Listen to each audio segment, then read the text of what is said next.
This webinar will be recorded and sent to all registrants a few days after we finish. You can also find it on Blueprint, which is our e-learning platform, by going to facebook.com/blueprint/webinars. My name's Wes Finley. I work on the marketing for Facebook's core ad products. I have to be pretty familiar with how these products optimize and deliver ads, but delivery systems can be really complex. It's even more challenging because we have to keep up with so many changes. This complexity also leads to a lot of misconception about ads delivery, but that's one of the reasons why I'm excited to share this content with you and hopefully clear some things up. Just to set some expectations, this webinar is going to be a bit technical with about how ads delivery auctions function. I'll try to explain things using examples that are easy to understand, but expect that this content is going to be a little more educational than inspirational at times, if that makes any sense. Oh, and I'm going to try and keep everyone muted during this presentation, but if you do have questions, just type them in that chat window, and I'll try and get to them at the end. So let's dive in, if I can. Come on, there we go. Delivery is really the backbone of our ads platform, and it's responsible for showing ads to the right people at the right time.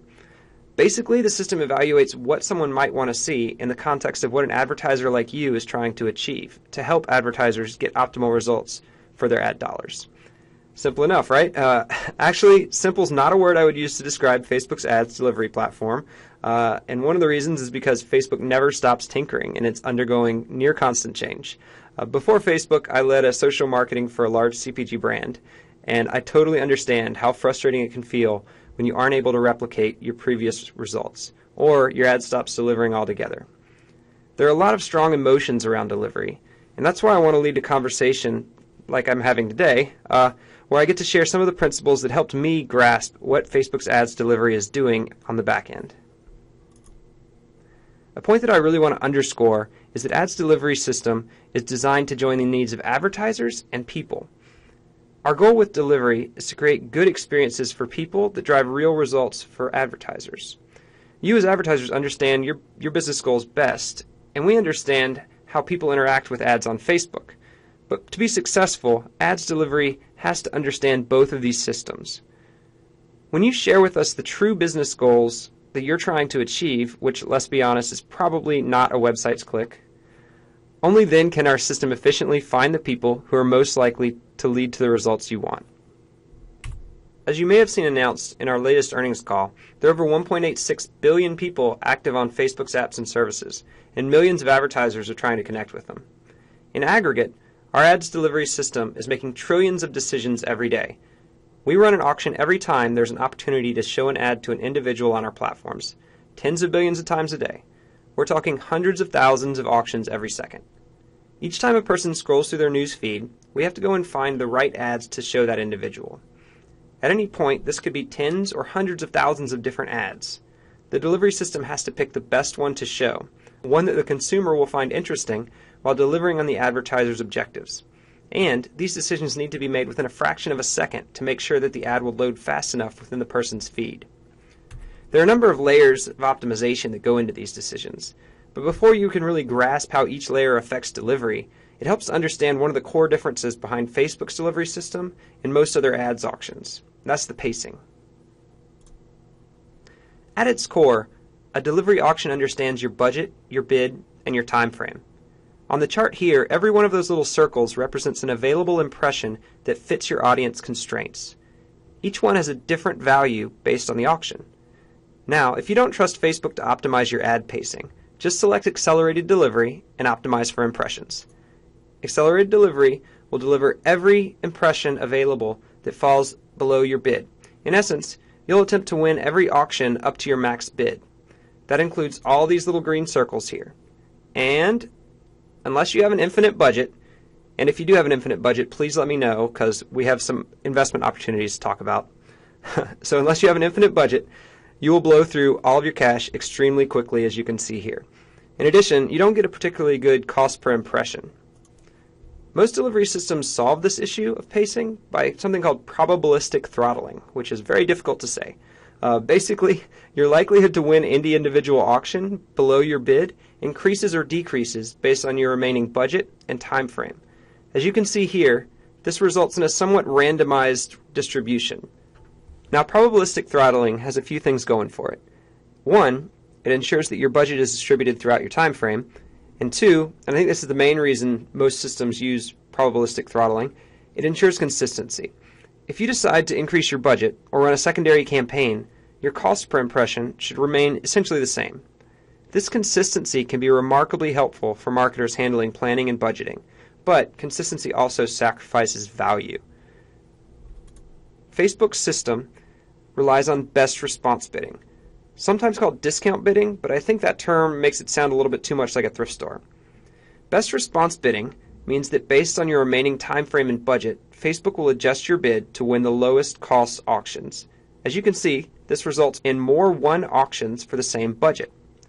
Facebook's approach to pacing yields lower cost per results than the approach we understand is used by search platforms.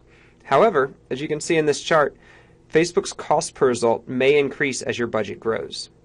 This growth is because, in our hypothetical example, your available auctions to win are static.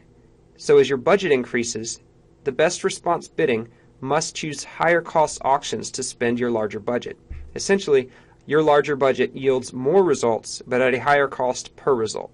One important thing to note, even those of you with infinite budgets, the Facebook cost per result line will never cross the red line. The point at which they meet represents every possible auction below your bid being won.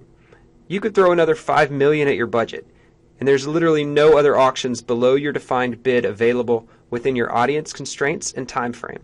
Does that make sense? I hope so, because advertisers like to complicate things. Apparently not every one of you wants to maximize for impressions. Advertisers have different goals, as you can see a lot of them here. And these goals mean that not all impressions are equal. Some impressions may be more likely to deliver results you want than others. But before I move forward to explain how we rank ads for the purpose of optimizing results by objective, I want to clarify one misconception that I think causes a lot of skepticism with the ads delivery system. Our system is designed to maximize the results you receive based on the objective and the constraints you provide. This means if you define your audience constraints to include everyone in the Philippines and the US, don't get mad when nearly all of your results come from the Philippines. The system sees all results within your constraints as equal. It doesn't know that you really want more from the US. All it knows is that you want to receive the most overall results for your budget, so it displays your ad heavily in the Philippines because that's where it knows it can receive lower cost results, so you'll be able to achieve more results for your budget. Similarly, if you define your objective as clicks, when really you want a deeper funnel conversion like a purchase to occur, you may receive many clicks that just don't convert. This is because Facebook is optimizing for what you told it. You told it you wanted clicks to drive traffic to your site, and it's not optimizing for the traffic to actually complete a conversion. That would be something you could do with the Facebook Pixel. The solution is pretty simple. Tell the delivery system the truth. Select the objective that you really want to achieve, or at least get as close to the business objective as you can. And choose audience constraints with the understanding that all the results of your audience are going to be weighed equally. Our delivery system is really smart, but it's just terrible at inferring things that you don't explicitly tell it. But don't worry, I think this AI limitation will probably keep us all employed for a few more years. So how does it decide which ads to show to an individual? For every ad targeting a person, regardless of what type of bid or objective we're using, we calculate a total value in order to rank it against other ads that are targeting that person at the same time. In essence, we calculate how valuable an impression in front of a specific person will be for you, a specific advertiser. The highest total value is going to win the auction for that person at that moment. We calculate total value based on three things. The advertiser bid, which is how much do you value the outcome you're optimizing for. 2, estimated action rates, which are, you can think of as the probability for every impression served as the outcome you're looking for will happen, such as a conversion. And 3, ad relevance and quality. How useful or interesting do we think this ad is going to be to the individual you're targeting? So you have 3 components to define total value: advertiser bid, estimated action rates, and relevance and quality. And I'll explain these a bit more in a moment. If you like mnemonic devices, together these spell the word bear, which you can see in the bottom left of your slide. So you can think about this little guy when you're trying to remember how to get delivery in an auction. With the bear equation, you can understand how a relevant ad with low advertiser bid can still have a high total value and be served. Or A high advertiser bid paired with a low expected click-through rate or conversion rate can still result in a low total value and a losing auction. If your delivery is not meeting expectations, one of these components may be too low for your audience constraints. The first piece in the total value equation is the advertiser bid, and the first step to setting up your Facebook campaign is selecting an objective and an ad set optimization goal that most closely aligns with the outcome you care about. An important next step is to give us a truthful signal about how much you value that outcome via your bid. If you're optimizing for something like website conversions or app installs, you've got three main ways to set your bid today. You've got automatic bidding, which is a good choice if you want the system to get as many results you're optimizing for as possible. Here we're going to adjust the bid on the back end to make sure you stay competitive in the auction to show more ads and get more results, but we have no guarantee of the average cost per result. Automatic bidding is the default bidding option for most other optimization goals too, like video views, post engagement, reach, brand awareness, etc. Now, if you have specific cost thresholds, like I don't want to spend more than $50 per conversion, you're going to want to set a manual bid, and there's two ways you can do that. One, you can set a maximum bid, where we only show your ad to people if we think we can find conversions lower than that bid you've set. Or two, you can set an average bid, where you've specified the average cost per result you'd like to see, and we adjust the bid on the back end to reach that average.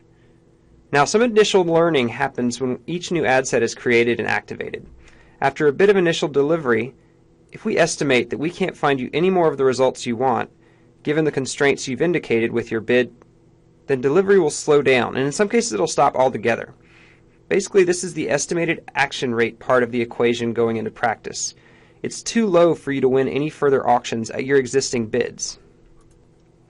Estimated action rates, or you can think of them as for every impression served, what's the probability that my desired outcome will occur? Most commonly we think of them as click-through rates or conversion rates here, but there are many other factors that influence estimated action rates, including recent activity on the ad, characteristics of the user you're showing it to, your ad set, your campaign, your account history, your page or app history, among others. If you're optimizing for website conversions, set up your ad set so they have a higher chance of capturing more conversions. Facebook typically needs around 25 conversions to properly estimate the action rate and begin optimization effectively. More data means that our optimization models can work even better on your behalf. Finally, the third piece in the total value equation is relevance and quality. This one's a little self-explanatory, but allow me to explain anyway. You can get a best sense of how your ad is doing here by checking the relevance score metrics in ads reporting. In reporting, you can see an aggregate relevance score in addition to a breakdown of positive and negative feedback. Relevance scores show you how relevant we think the people in your target audience are finding your ad. This is ranked against other ads targeting those people. We rank from 1 to 10, with 5 to 6 being average. Aggregate relevance scores matter the most, but it's always a good idea to monitor for high negative feedback to understand what may be happening. Negative feedback means that a lot of people are hiding or Xing out of the ad, and that can hurt your competitiveness in future auctions. Also, as part of this relevance and quality component in the total value equation, consider how well this ad is doing based on the quality variables we consider, like text in the image or bounce rate. Both of these could hurt your competitiveness. So let's check out a real example. Well, real-ish. None of these people are actually real. For the advertisers, Elaine, Jerry, and George, they want to show an ad to Kramer. Here's a simple illustration of how we'd figure out which of the three wins the auction and gets to show them the content. Using each advertiser's bid and our estimated probability that Kramer will take the action they care about if we show him the ad, we first calculate how much an impression shown to Kramer is worth for each advertiser. This provides us an advertiser's value. Of course, Kramer finds some things interesting and some things not so interesting. Based on his activity on the platform and the activity of people like him, we'll estimate that he'll want to see certain things in his feed. This is his user value. So let's say Kramer has been seeing a lot of ads from George and his baseball app, that he actually has started to hide them or X out of them. So he's really unlikely to find more value in seeing more ads from George. So we predict that there's a negative user value for George. But we think he'll be equally interested in finding the ads from Jerry and Elaine. So you can see they both have a $20 per thousand user value. When we add the advertiser and user value for each ad, we get the total values. and we can see that Jerry's ad wins, with the highest total value of $60 per 1,000 impressions. So we'll show Jerry's video ad to Kramer. But that's not the end of the example, because I don't think Jerry would be too happy spending $60 CPM. We still need to figure out what price Jerry pays with best response bidding. A simple way to think about it is, in this particular example, let's look at the minimum amount that Jerry would have needed to win his auction. This is the bid that would set Jerry's total value equal to the total value for the second ranked ad, which is from Elaine. The user values between the two ads are the same. For each advertiser values to be the same, Jerry would have only needed to bid 5 cents per video view rather than 20. As a result, Jerry, if he's buying on a cost per view basis, would be charged 5 cents if his video is viewed after winning this auction, a lot less than the initial bid of 20 cents. That's an example of why, if you set a manual bid for an ad, you'll generally see an average cost per result end up lower than your real bid. So this is how a single ad auction works on Facebook, how we select a single ad to show an individual at a given moment in time. When we talk about ads delivery in general, we're talking about doing this in a large scale among many auctions over the course of a campaign. So here's more of an example of how that works in everyday life. Let's say we have $400 to buy the best spread for dinner. I clearly did not make this example, or it would have said something like we have $22 and a Starbucks gift card. But anyway, let's say we want to get organic ingredients from store A and we have store B. So these are our constraints. These two different stores have the same ingredients. And as I mentioned earlier in the presentation, we have to assume all of these ingredients are equal. So how do you spend your $400? Do you divide it evenly? Do you spend it all in one store? Do you use a previous shopping trip to inform your decision? The name of the game here is fluidity. We can buy the best combination of delicious yet cost-effective organic ingredients by staying flexible, by knowing which options are available at the very moment we're shopping and not predetermining how much money to spend at each store. If we are flexible and allow our budget to apply to whichever store is offering the lowest cost ingredients, we'll obviously get more value than assigning a specific dollar value to each location. This same practice applies to the Facebook family of apps and services. Allowing an ad set to appear on multiple placements across Facebook, Instagram, and Audience Network allows you to get more efficient results because the delivery system can comparison shop. Buying across the Facebook family of apps and services allows Facebook's best response bidding that we talked about earlier to function to its fullest potential. As you can see here, Adam's trying to sell some Bermuda shorts and running his campaign on both Facebook and Instagram simultaneously. The option to include multiple placements is available every time you create an ad set. By running on both platforms, Adam achieves an average cost of $6.99 per short sold, and he sells 16 pairs. A common mistake many advertisers make is to compare the breakdowns to find the best placement, or at least try to. So if Adam compares the average cost on Facebook versus the average cost on Instagram, he might assume Facebook is just a better placement because it has a lower average cost. However, look at what happens when Adam decides to remove Instagram from his placements. Our best response bidding system will have less available auctions to bid on, and will have to run less efficient placements. Because of this, when running on Facebook alone, Adam sells one less pair of shorts, and his average cost per conversion is actually 17% higher. Best response bidding effectively draws upon the increased auctions available in additional placements to drive more results with the same budget. Each of these examples illustrates one of the core principles defining Facebook's auction system: maximize total value, or results, subject to advertiser constraints. More specifically, we try to maximize total advertiser results driven by an ad set, subject to constraints like bid, budget, schedule, targeting, or placement. These constraints should give the delivery system the clues as to what's valuable to you and eliminate the spaces where you find no value at all. For example, if you're an advertiser selling alcoholic beverages, people below a minimal drinking age in your location probably have no value to you, so you set your targeting to exclude those people, which makes sense. Fluidity, or the lack of unnecessary constraints, is important to our system's ability to return the most value it can to advertisers. Running media with an extended time frame, a large target audience, and multiple placement options will allow Facebook's best response bidding to run efficiently. It will simply be more auctions that could be won to maximize your results. I want to give you a few takeaways before taking some questions. Our auction and delivery system is designed to maximize value for both people and businesses. Remember the Bayer framework. Secondly, remember that setting constraints like targeting and bid affect your delivery. So set these constraints only when necessary to drive business outcomes. Also pacing. Arguably, our most important differentiator from ad delivery on search platforms is our pacing system. It finds the most efficient results first, whereas search gets more expensive yet steady cost per result. And finally, test and iterate. The ad auction system is dynamic. Different people are online at different times, different audiences shift and change. I like to equate it to financial markets, and the best results will require testing, iterating, and retesting. So I hope you enjoyed the webinar. There should be a short survey available in a moment that you can take to say how good or bad you thought I did.